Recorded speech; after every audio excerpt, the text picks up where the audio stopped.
Praise the Lord. எல்லாரும் சந்தோஷமா இருக்கிறீங்களா? கர்த்தர் நமக்கு கொடுத்த இந்த புதிய நாளுக்காக கர்த்தரை ஸ்தோத்திரிக்கிறேன். இந்த காலை நற்செய்திக்கு உங்களை வரவேற்கிறேன்.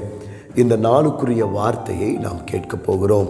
ஏசாயா 32 அதிகாரம் 18வது வசனம். என் ஜனம் சமாதான தாபரங்களிலும் நிலையான வாசஸ்தலங்களிலும் அமைதியாய் தங்கும் இடங்களிலும் குடியிருக்கும். பாருங்கள், எவ்வளவு ஒரு அருமையான ஒரு வார்த்தை.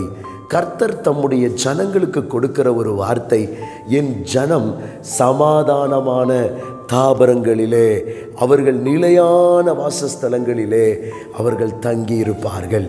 யாருக்கு இப்படிப்பட்ட ஒரு விலையேற பெற்ற ஆசீர்வாதத்தை கர்த்தர் வைத்திருக்கிறார் என்றால், அதற்கு மேலுள்ள வசனத்திலே வாசிக்கும் பொழுது, உன்னதத்திலிருந்து ஆவி ஊற்றப்படும் மட்டும் அந்த நிலம் அப்படி தான் இருக்கும்.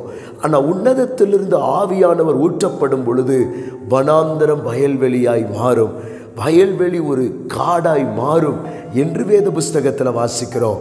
அப்படின்னா நான் இந்த நாளில் விசுவாசத்தோடு சொல்லுகிறேன், பரிசுத்த ஆவியானவருடைய வல்லமை உன்னதத்திலிருந்து ஊற்றப்படும் பொழுது அந்த ஆவியானவரை பெற்றிருக்கிற குடும்பம் என்னைக்கும் சமாதான தாபரங்களில் இருக்கும்.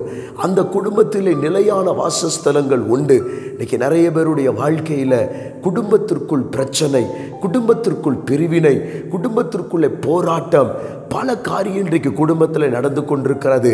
இந்த நாளில் நான் விசுவாசத்தோடு சொல்லுகிறேன், என் கர்த்தர் சமாதான தாபரங்களிலே உங்களை உட்கார செய்ய வல்லவராயிருக்கிறார். அவர் நிலையான வாசஸ்தலத்தை உங்களுக்கு தருவார்.